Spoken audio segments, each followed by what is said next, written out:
What amazing film. When we talked first in Cannes, you talked a lot about the process of collaboration.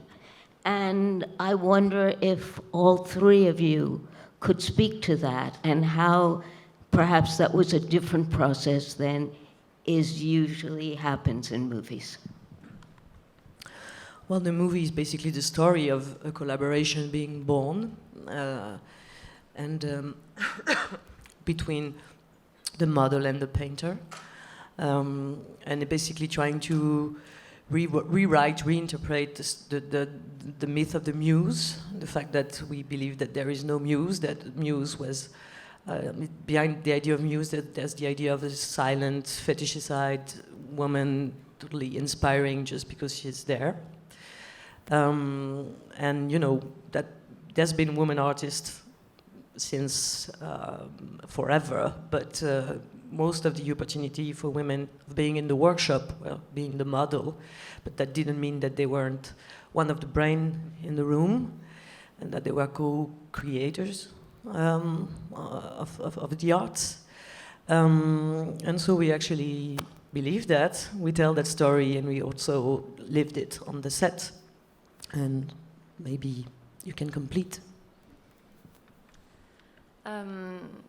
Yes, on set and even at the audition, I had this sensation like Céline was really creating this environment of, you know, kindness and collaboration, this horizontal gaze between all of us. And as an actor, we were not just object, we were a part of this creation. And to be part of this creation is to give us a space to express and to propose things. And so that was the, yeah. Could you very specifically talk, did you shoot this film in order? Not at all. We actually shot all the exteriors first, so it is Brittany. We had 8 days of shooting when we went through all the storyline, and it actually helped us to set the sentimental level of the film, because, you know, second day of shooting, they had to cry on the beach and say, "Your mother's coming back." It was like, "Who's your mother?" I don't know. But they were really good.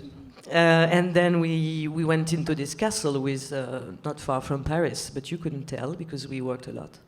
And we spent basically like 30 days in this room.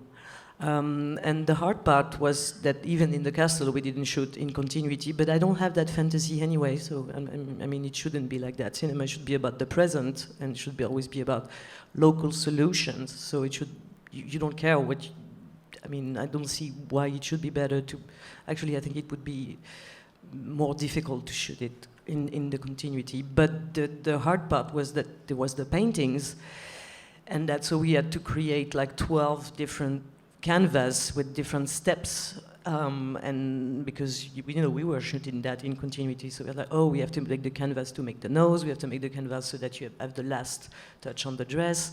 So that was a hard job because each painting is like 70 hours of work, I mean, to be completed. So that was the hardest. The only hard part in that shooting in continuity is that you had to produce a whole exhibition that will be at the Met for the release on December 6th. And did you have a particular historic painter in mind? I mean, is this modeled on a particular painter?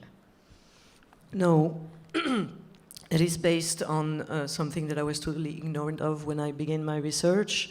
I mean, I wanted to inspire myself from a woman painter, and I actually discovered that there were hundreds of them who were really, really active at the time, had very flourishing careers, thanks to the fashion of portrait. With the rise of bourgeoisie, people wanted to have to be somebody in a frame. And so I actually documented myself a lot about all these women and worked with a sociologist of the art who was a specialist of this period to actually invent one, because we wanted to think about them all.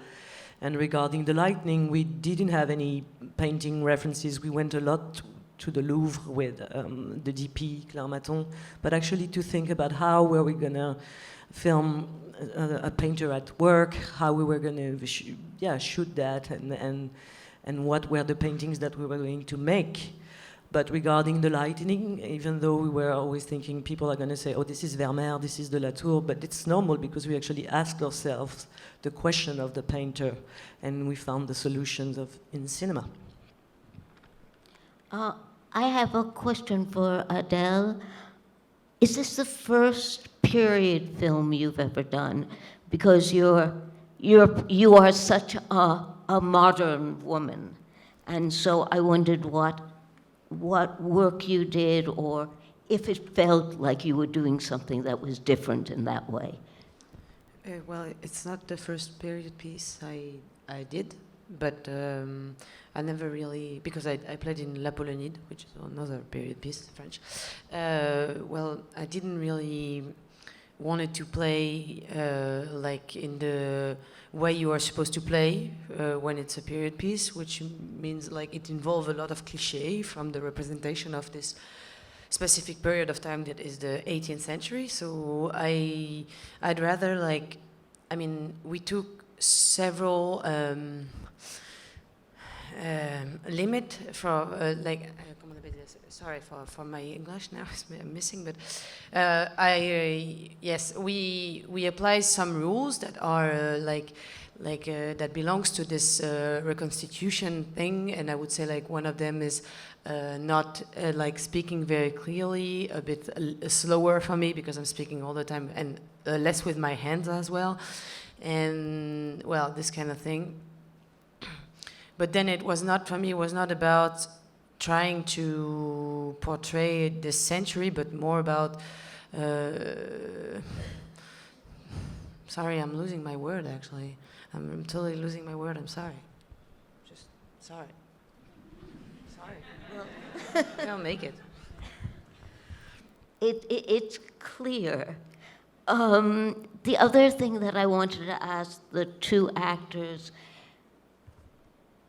once you say to the painter that she is looking too, that you are both doing this reciprocal thing, everything in the film changes at that point, and your relationship to each other changes. And that looking that you do with each other on the screen and the time that's given to you to do that is extraordinary. And so did you feel, I mean, when did you feel that you had began to really look? And did that change in the film? Well, to me, I just, you ask about the continuity, and I really built my character as a journey between, so being an object to being a subject. And so this is the turning point where there's this scene where I said like, if you're looking at me, who I'm looking at, it's really a turning point. But from the beginning of the movie, I know I am looked at. I think it's different for the character of Marianne, who is ignoring the fact that she's being looked at also, you know. So it's more, to me, it's a turning point in a direction that I become really a subject, but Marianne, like, notice at that point that she's also an object in my eyes, you know. So I think this is a turning point, no? Definitely. Yeah, I think it's this movie is all about gaze, and at that turning scene, everything is like more like open, like because we start to really create something together. Not only this portrait, not only art, but also we start to create our story together, our collaboration, our love, and so the breath is more open, the eyes are more open, the mouth, the smile is more open. So I think then the acting was like even the dress was less tight, you know.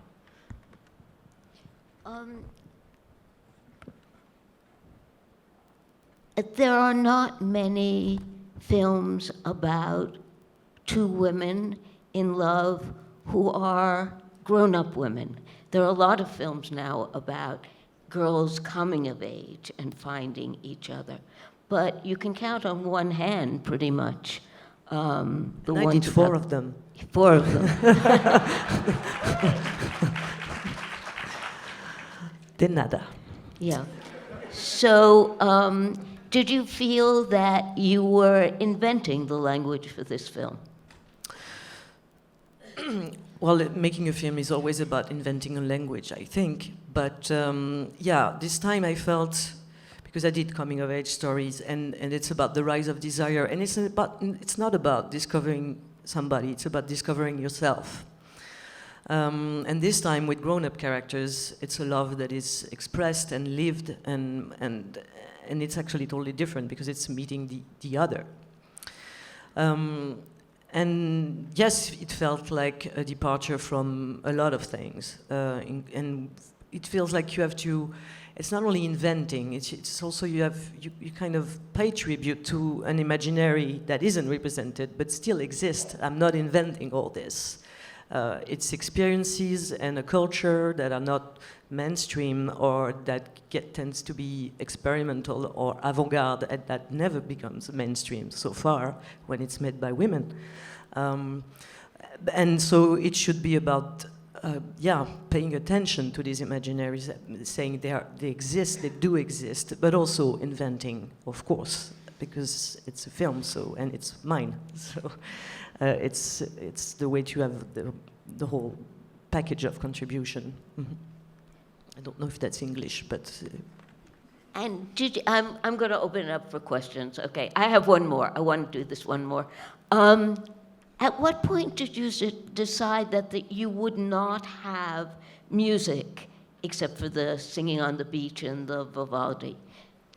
At the beginning of the process of thinking about the film. I mean, it's always a decision that I take very early in the process, whether there'll be music in the film or not, because it definitely influences the writing.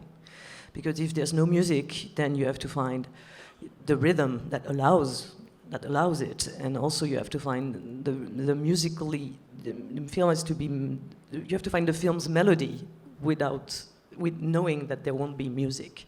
So you have to take this decision very early on, because then you're not going to leave room. You're not. Yeah, I mean, it's really not the same.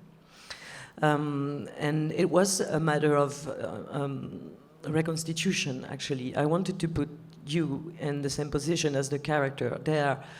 I mean, there's a frustration regarding beauty and the arts. You know, when she finds a book, it's like, okay, it's a book. I'm going to read it 20 times, and they have to go to church to listen to music, and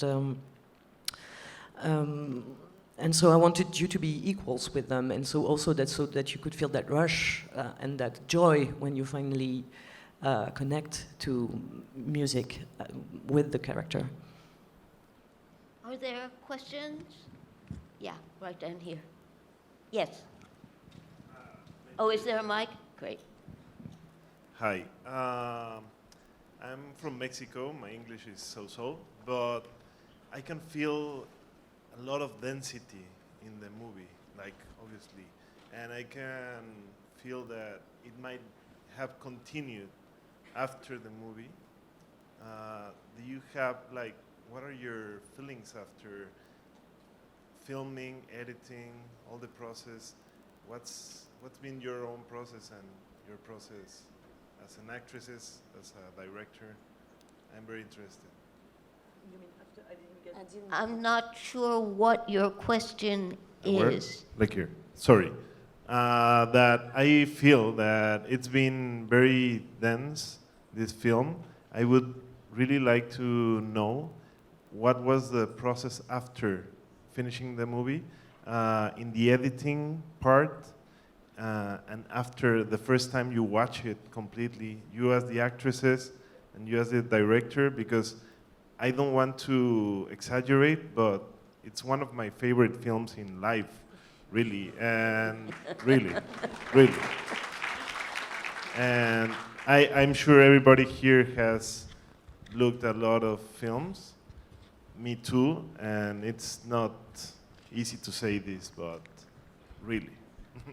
Thanks. Thank you. Well, we are proud, if that's your question. And it's actually been, pretty intense all the way. And I wanted to build a film that could be like a home and a shelter, maybe also. I've enjoyed a lot living in the film, and I think the editing process, for instance, was like really simple, I must say. And that's the thing with this film, is that it's actually very dense, we hope very new, but it feels quite simple, quite going straight forward, and it's also really agreeable to live in a film, because I'm still living in this film. I have to step out of the room to let you guys in, but when you're gone, I'm stepping back in there. It's a movie where there's no ancient old conflicts or old negotiation, and it's a movie that is built around equality within the characters, and that feels new, because that gives us the surprise. Everything can happen, and I think that's why it feels comfortable, even though it's painful to live that story. Someone else? There is a hand there's several hands in the middle if you want to go with Mike. Right dead center. We should answer as well. Oh, I don't know. I mean, what Céline says is right. There's something very simple and very, for us, very warm. And I mean, for example, your comment or the way you feel about the movie really matters for us. It's like we did it with, because we felt that something was missing in the cinema history, and this something was very important to women, like new representation of women. And so we are very happy, is not enough to say, but very proud and very moved by the fact that I think a part of the audience, which you belong to, can feel that it's more than just just a nice love story. It's also like something we missed for a long time and that we were longing for a long time. So I'm happy to be a part of that. Voilà. Sorry if I answer. Did someone finally get a mic?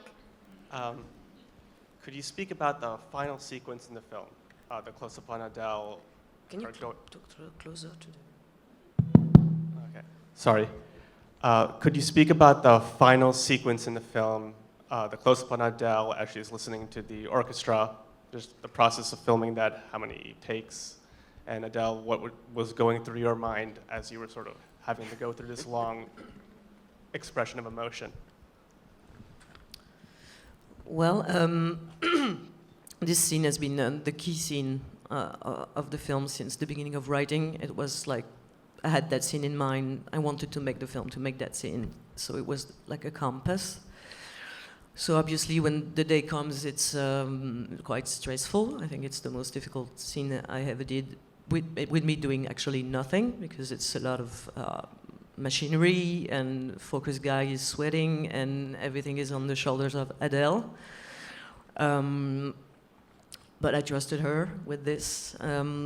Regarding the takes, I think we did one, because there's one, but we did 3, if you want to know. And this is the third one.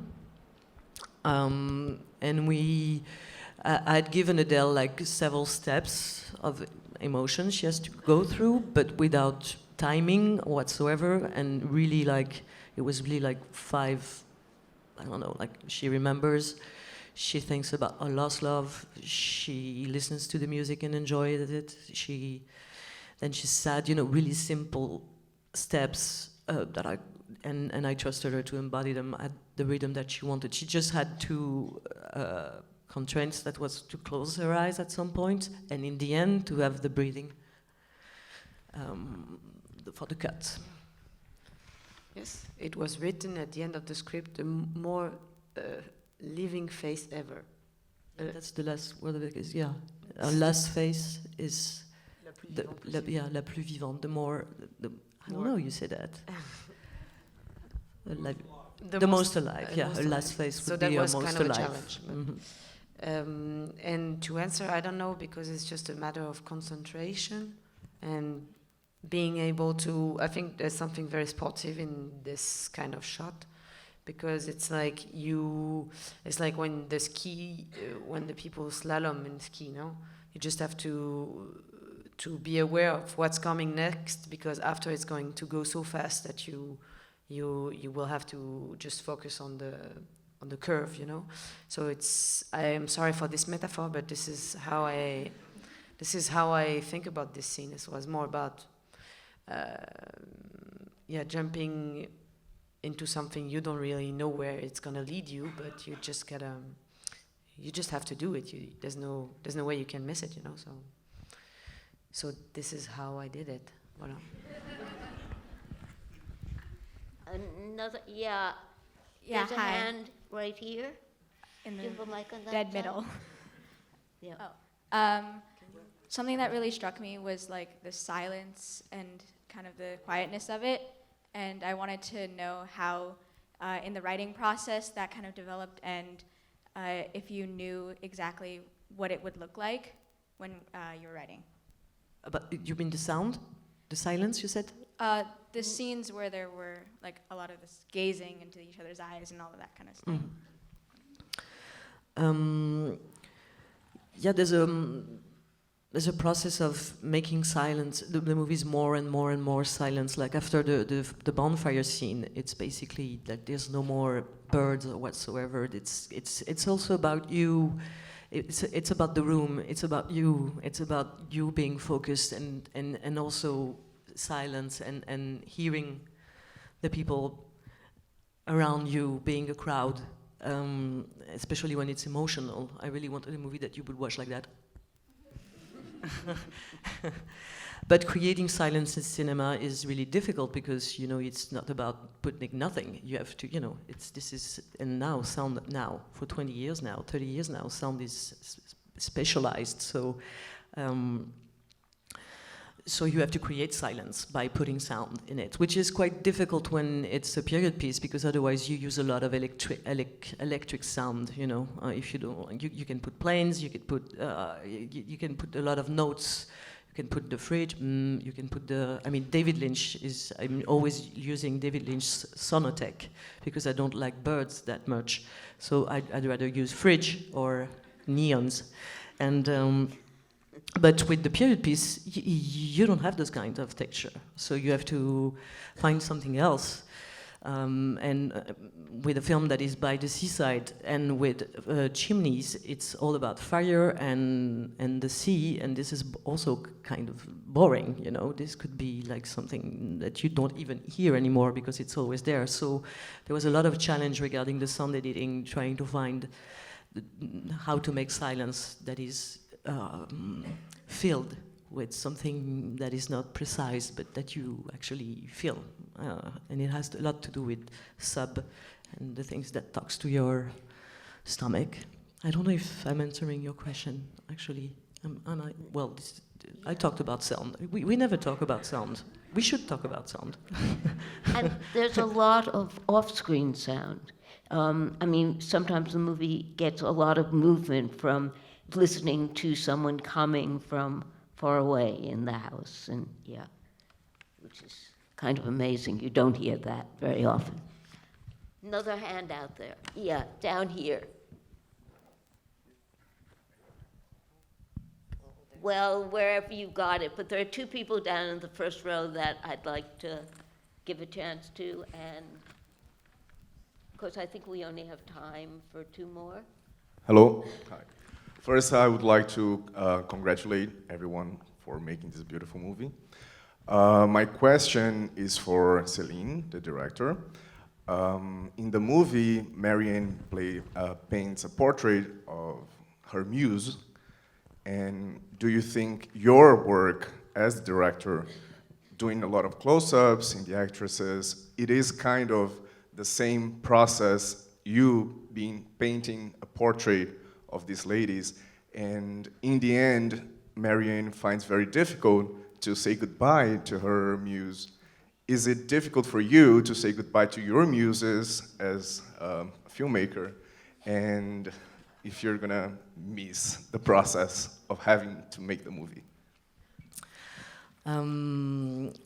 Well, the good thing is we're not. They're not going to convent. Well, they might get married, but I'm okay with this, you know. Because you know we're not in love, but we love each other very much. Yeah, well, the movie is quite open to the fact that it's talking about artists at work and cinema. That's why I pick painting, you know, because I feel it's close. And also because usually you pick writing because you just have to, you know, there's somebody doing this and like, okay, he's a writer. Painting is more. But I think I try to make films that talk about the future. I try to make a film with the dynamic of love that says love is, I love you is always something you say in the future. It's always something that has a future. So I'm not being nostalgic at all. And I get to live a lot of events and passion around the film with these guys. So no, I feel actually lucky to have created something that gives us a future together. One more? Just one more? My mom isn't asking a question. I'm kind of troubled. Maybe she didn't like the film. Yeah. Just shout it out. You don't have a mic. No. I do have my... Yeah, you. The blonde woman. Yes. Ça va? You oh, sorry. Oh, sorry. Who's... I think I'm the blonde woman. Okay, we'll get you two. Okay, you kind of touched on it, but obviously the film is about a painter, but music and writing also have a prominent role, and I kind of just wanted to know how all of you viewed those different art forms' functions, and if they're sort of articulating the same thing or playing different parts. Well, as I said, it with painting and the fact that we get to ask ourselves the questions of the painter, that's cool with cinema. We also get to ask ourselves the question of composers, musicians, and the question of literature through writing or through ideas. Like page 28 is like definitely an idea that you would find in a 19th century novel. But that's the beauty of this, is that we don't get to be good at everything, but we get to play with everything. And but mostly we ask ourselves the questions of cinema. That's our answers anyway. Our answers are always about cinema. But this is also a film about loving arts and how arts consoles us, and how love, sentimental education is also an education to art. You know, every love story has its score, or its song, or its books, or its, and sometimes you will read a book that will make you think about the past love story that has nothing to do with the book, but it's this circling curation between love and art is also at the center of the film. And that one more important question. Thank you for making time for my question. Can you hear me okay?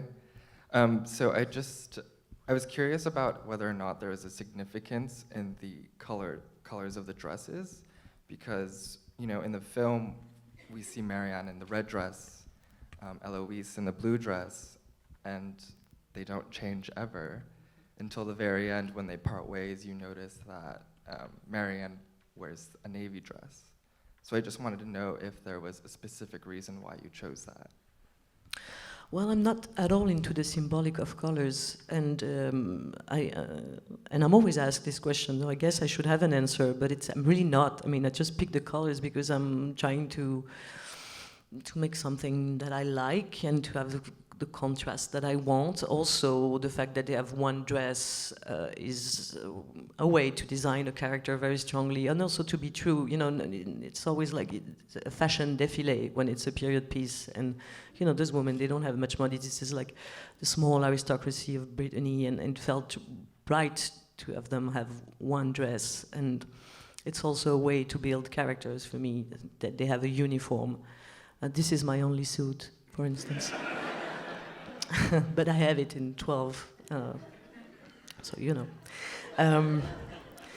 And you know, in all my films there's blue, for instance, and this time also, well, the walls are blue, and everybody's like, what's the problem with blue? What do you have with blue? And I'm like, I don't know. I know it's the favorite color of French people, but I'm not cynical enough to put it out there because of that. So. No, there's no hidden signification or symbolism in the colors. It's just about, you know, picking them and yeah, making an image that you like. Okay. Thank you all very, very much. Thank you for the film, and thank you for this. Thank you.